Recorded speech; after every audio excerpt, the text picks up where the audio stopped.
ഭരിക്കുന്നു. ഈ രാജ്യം ഭരിക്കാൻ അങ്ങ് തിരഞ്ഞെടുത്ത 120 പേരും മിടുക്കന്മാരാണ്. അവർക്ക് തലവന്മാരായി 3 പേരെ തിരഞ്ഞെടുത്തല്ലോ. അവർ സന്തുഷ്ടരാണ്. രാജാവേ, ഈ രാജ്യത്തിലെ ജനങ്ങളെല്ലാം അങ്ങേ മാത്രം ആരാധിക്കുന്നത് ഒന്ന് ആലോചിച്ച് നോക്കിക്കേ. ഹാ, എന്ത് രസം! അത് വേണോ? ഇത്തിരി അഹങ്കാരമായി പോകില്ലേ? വേണം വേണം, ഒരു അഹങ്കാരവുമില്ല.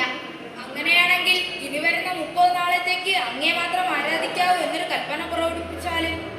അല്ലയോ മന്ത്രി, ഇനി വരുന്ന 30 നാളത്തേക്ക് എന്നെ മാത്രമേ ആരാധിക്കാവൂ എന്ന് രാജ്യം മൊത്തം അറിയിച്ചാൽ മറ്റേതെങ്കിലും ദൈവത്തെ ആരാധിക്കുന്നവരെ സിംഹങ്ങളുടെ ഗുഹയിലിട്ടുകളെ.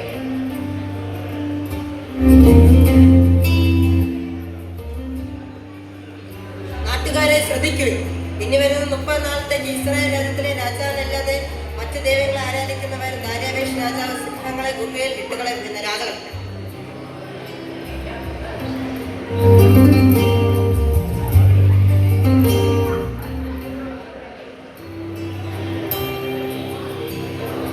ഞാൻ നോക്കിയിടാ അവന്റെ ഒരു ധൈര്യം. രാജകൽപ്പന ലംഘിച്ചിരിക്കുന്നു. ഇന്നത്തോടെ അവന്റെ ഭരണം തീർന്നു. 120 പേർക്ക് തലവനല്ലേ? എന്തൊക്കെയായിരുന്നു എന്റെ അഹങ്കാരം! വാ വാ, നമുക്ക് രാജാവിനോട് പറയാം.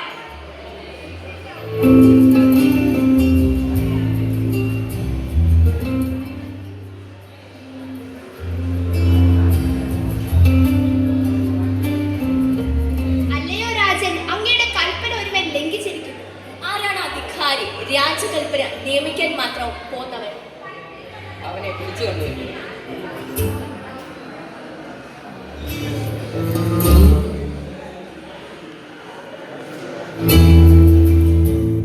അല്ലയോ ദാനിയേലേ, നീയാണ്?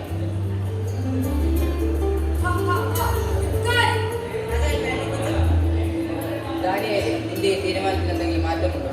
ഇല്ല രാജൻ, ഞാനിന്റെ തീരുമാനത്തിൽ ഉറച്ചു നിൽക്കുന്നു. എന്തായാലും രാജകൽപ്പനയ്ക്ക് മാറ്റമില്ല. എങ്കിൽ അങ്ങനെയാകട്ടെ.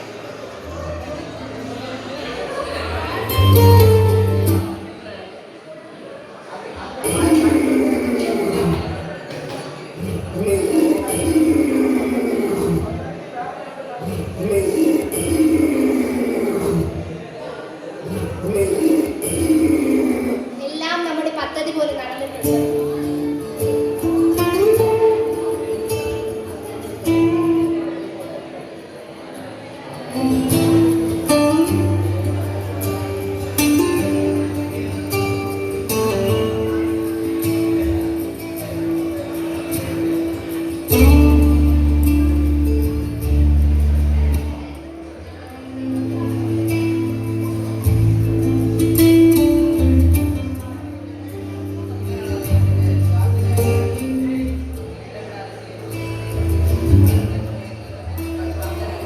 രാജാവ് ദീർഘായുസ്സോടെ ഇരിക്കട്ടെ. സിംഹങ്ങൾ എനിക്ക് കേടുവരുത്താതിരിക്കേണ്ടതിന് എന്റെ ദൈവം തന്റെ ദൂതനായി സഭയുടെ വായി അടച്ചു കളഞ്ഞു. അവന്റെ സന്നിധിയിൽ ഞാനൊരു ദോഷവും ചെയ്തിട്ടില്ല. രാജാവെ, തിരുമുൻപിൽ ഞാനൊരു കുറ്റവും ചെയ്തിട്ടില്ല. എത്രയും വേഗം ദാനിയേലിനെ സിംഹങ്ങളുടെ ഗുഹയിൽ നിന്ന് കയറ്റുക.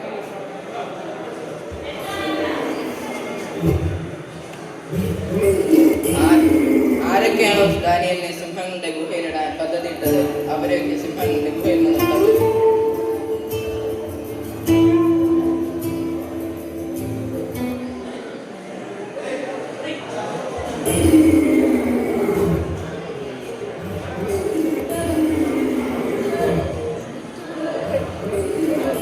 രാജകീയ പ്രൗഢികളിലും ദൈവസന്നിധിയിലും ഒരു ദാസനെ പോലെ വിനയപ്പെടുകയും സമർപ്പിക്കുകയും അനുസരിക്കുകയും ചെയ്ത മൃഗമാണ് സിംഹം. അതേപോലെ നമുക്കും ദൈവത്തിനു വേണ്ടി നിശബ്ദരാകേണ്ട ഇടങ്ങളിൽ നിശബ്ദരായി, ഇഷ്ടങ്ങൾ ത്യജിക്കേണ്ട ഇടങ്ങളിൽ ഇഷ്ടങ്ങൾ ത്യജിച്ച് ദൈവമക്കളെ ആദരിച്ചുകൊണ്ട് അടിയനിതാ അടിയനെ അയക്കണമേ എന്ന മനോഭാവത്തോടെ നന്മ തന്നെ സമർപ്പിക്കാം.